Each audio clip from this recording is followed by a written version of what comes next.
नमस्कार दोस्तों, चलिए जानते हैं हरियाणा की फटाफट 50 बड़ी खबरें सिर्फ 10 मिनटों में। लेकिन उससे पहले आप वीडियो किस जगह से देख रहे हैं कमेंट में जरूर बताएं। हरियाणा सरकार महिलाओं को आत्मनिर्भर बनाने के लिए मातृशक्ति उद्यमिता योजना चला रही है। इस योजना के तहत महिलाओं को अपना व्यवसाय शुरू करने के लिए 5 लाख रुपए तक का ऋण उपलब्ध कराया जाएगा। सरकार का उद्देश्य महिलाओं को आर्थिक रूप से मजबूत बनाना और उन्हें स्वरोजगार के लिए प्रोत्साहित करना है।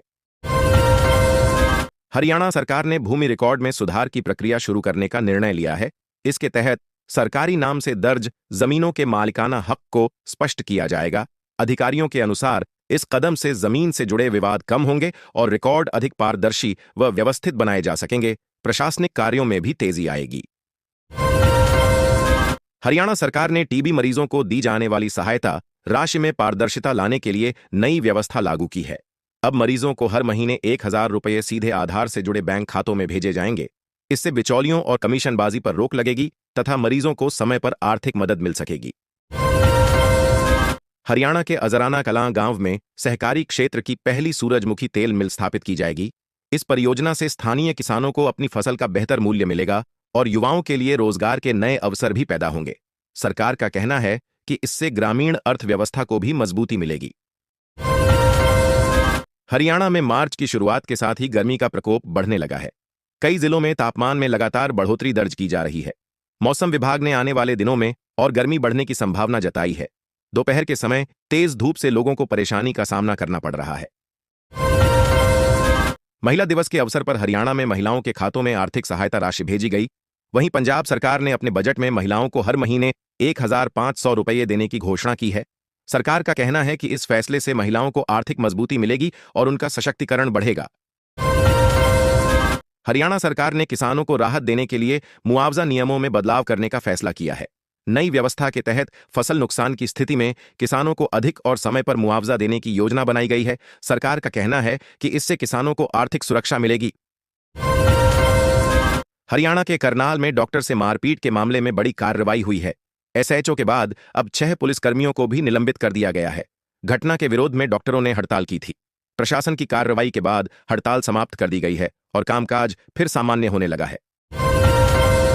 हरियाणा सरकार ने राज्य में औद्योगिक विकास को गति देने के लिए नए नियम लागू किए हैं। इन नियमों के तहत उद्योग स्थापित करने की प्रक्रिया को सरल बनाया जाएगा और निवेशकों को विभिन्न सुविधाएं प्रदान की जाएंगी। सरकार का उद्देश्य रोजगार के अवसर बढ़ाना और प्रदेश की अर्थव्यवस्था को मजबूत करना है। हरियाणा सरकार ने गन्ना किसानों को राहत देने के लिए नई सब्सिडी योजना की घोषणा की है। इस योजना के तहत किसानों को गन्ने की खेती और उत्पादन बढ़ाने के लिए आर्थिक सहायता दी जाएगी। सरकार का कहना है कि इससे किसानों की आय बढ़ेगी और कृषि क्षेत्र को भी मजबूती मिलेगी। हरियाणा की महिला एवं बाल विकास राज्य मंत्री सुमन सैनी ने कहा कि प्रदेश की बेटियों ने अपनी मेहनत और प्रतिभा से देश दुनिया में हरियाणा का नाम रोशन किया है। उन्होंने कहा कि सरकार बेटियों की शिक्षा, सुरक्षा और सशक्तिकरण के लिए लगातार कई योजनाएं चला रही है। अंतर्राष्ट्रीय महिला दिवस के अवसर पर हरियाणा में महिलाओं में खासा उत्साह देखने को मिला। विभिन्न स्थानों पर आयोजित रक्तदान शिविरों में सैकड़ों महिलाओं ने स्वेच्छा से रक्तदान किया। इस पहल का उद्देश्य समाज में सेवा, जागरूकता और मानवता का संदेश फैलाना रहा। कार्यक्रम में बड़ी संख्या में लोग शामिल हुए। भारत विकास परिषद द्वारा हरियाणा में 5 कन्याओं का सामूहिक विवाह कार्यक्रम आयोजित किया गया। इस आयोजन में समाज सेवियों और स्थानीय नागरिकों ने बढ़ चढ़कर सहयोग दिया। कार्यक्रम का उद्देश्य जरूरतमंद परिवारों की मदद करना और समाज में आपसी सहयोग व समरसता को बढ़ावा देना। बिजली लाइन में अचानक धमाका होने से एक महिला गंभीर रूप से झुलस गई।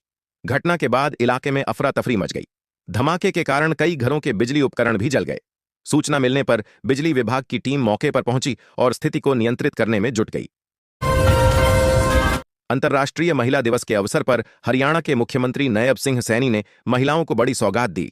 लाडो लक्ष्मी योजना की 5वीं किस्त जारी की गई। साथ ही महिलाओं के सशक्तिकरण और सामाजिक गतिविधियों को बढ़ावा देने के लिए नारी मंडप बनाने की घोषणा भी की गई। होली के बाद हरियाणा में तापमान तेजी से बढ़ रहा है। मौसम में बदलाव का असर गेहूं की फसल पर पड़ने की आशंका जताई जा रही है।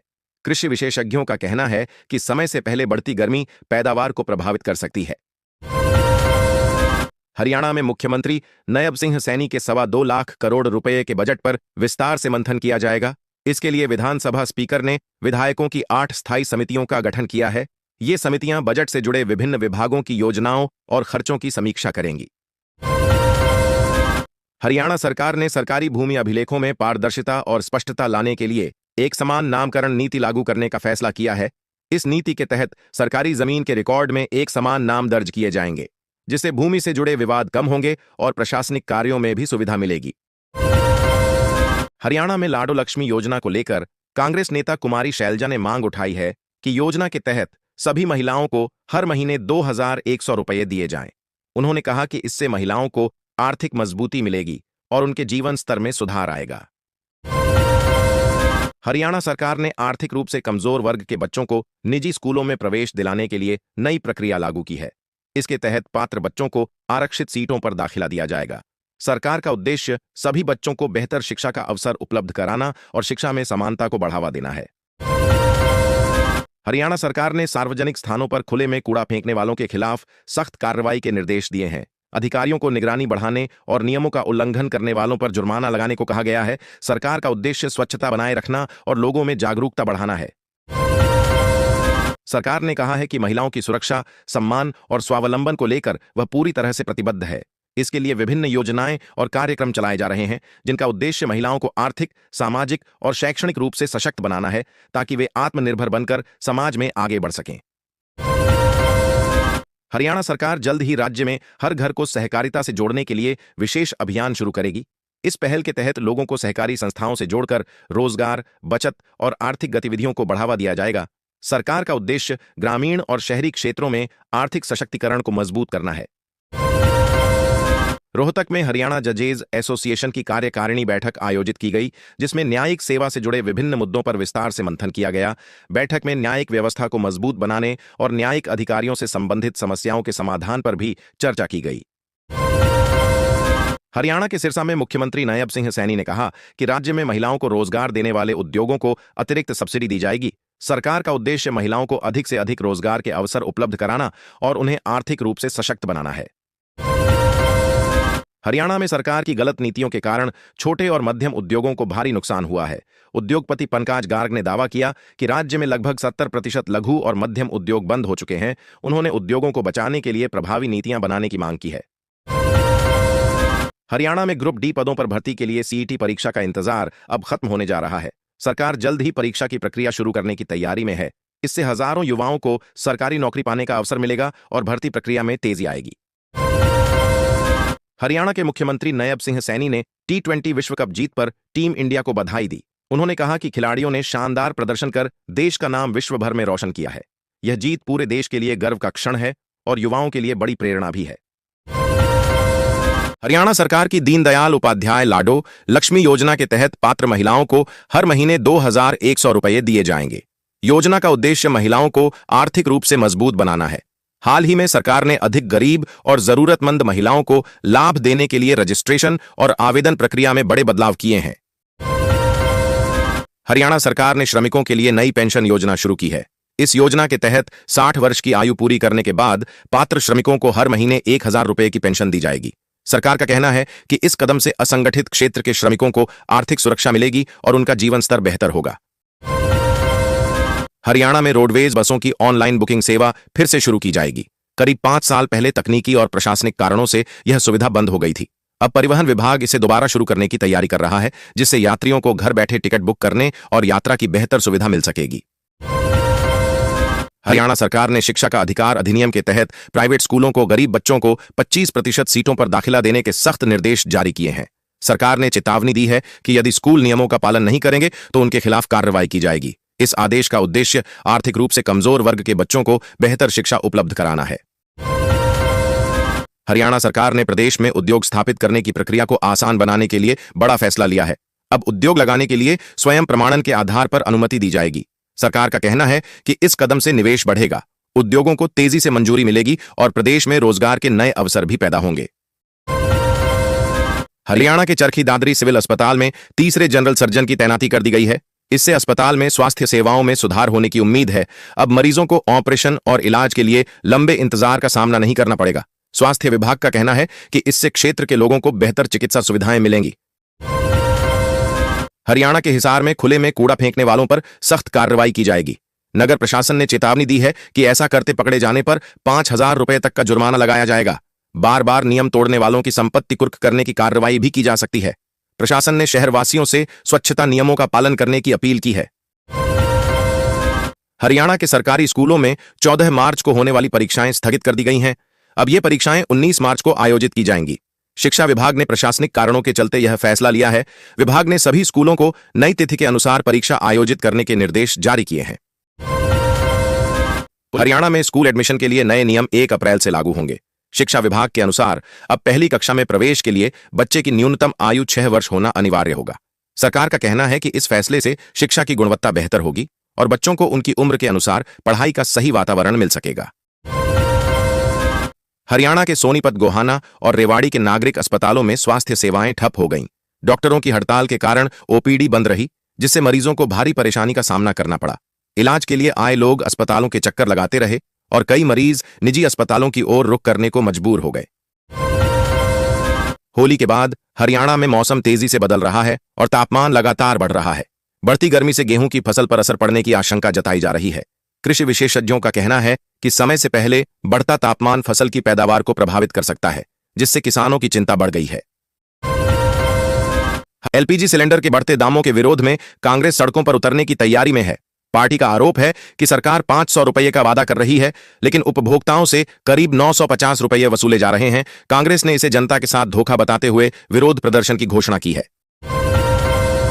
हरियाणा में दीनदयाल आवास योजना के तहत 760 लाइसेंस जारी किए गए हैं। राज्य में करीब 7,618 एकड़ भूमि पर आवासीय परियोजनाएं विकसित की जा रही हैं।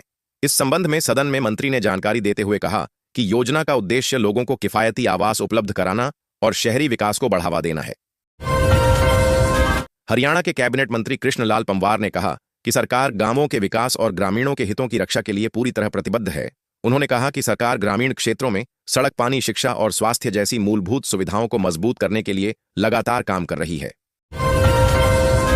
हरियाणा के शिक्षा मंत्री ने गायक बादशाह के टटीरी सॉन्ग को लेकर कड़ी नाराजगी जताई है। मंत्री ने अधिकारियों को गाने की जांच कर आवश्यक कार्रवाई करने के निर्देश दिए हैं। उनका कहना है कि यदि गीत में आपत्तिजनक या अशोभनीय सामग्री पाई गई तो नियमों के तहत सख्त कदम उठाए जाएंगे। पंजाब के फरीदकोट में हरियाणा पुलिस का फर्जी सब इंस्पेक्टर बनकर घूम रहे एक युवक को पुलिस ने गिरफ्तार कर लिया।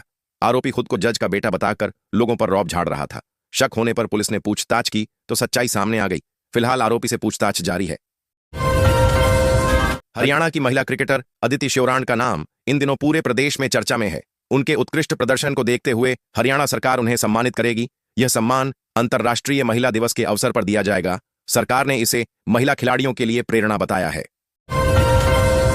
हरियाणा के मुख्यमंत्री नायब सिंह सैनी से चेयरमैन पोपली ने मुलाकात की। इस दौरान रानिया क्षेत्र के विकास कार्यों और जनहित से जुड़े मुद्दों पर विस्तार से चर्चा हुई। चेयरमैन पोपली ने क्षेत्र की विभिन्न समस्याओं से मुख्यमंत्री को अवगत कराया, जिस पर मुख्यमंत्री ने जल्द समाधान का आश्वासन दिया।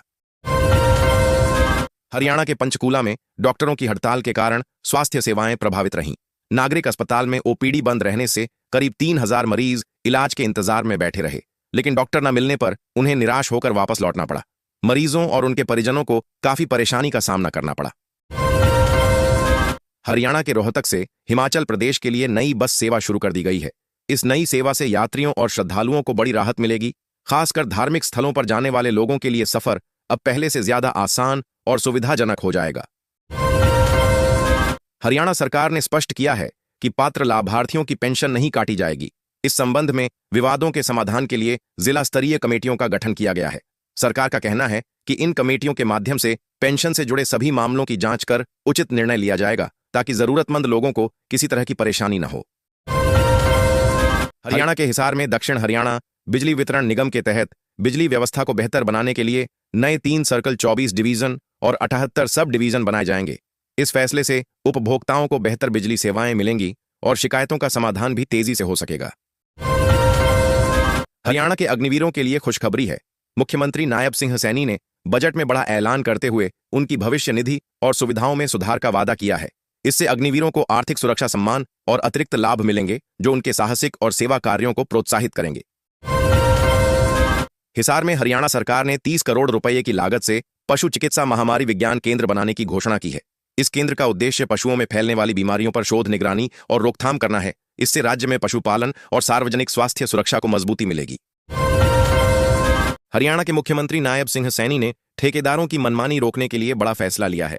अब किसी सरकारी परियोजना का बजट बढ़ने पर नया टेंडर जारी किया जाएगा। सरकार का कहना है कि इससे पारदर्शिता बढ़ेगी, भ्रष्टाचार पर रोक लगेगी और विकास कार्यों में जवाबदेही सुनिश्चित होगी। हरियाणा में डिलीवरी बॉय के 50 पदों पर भर्ती निकाली गई है। इच्छुक उम्मीदवार 18 मार्च तक आवेदन कर सकते हैं। भर्ती के लिए योग्य अभ्यर्थियों से निर्धारित प्रक्रिया के तहत आवेदन मांगे गए हैं। चयनित उम्मीदवारों को डिलीवरी सेवाओं से जुड़े कार्यों के लिए नियुक्त किया जाएगा।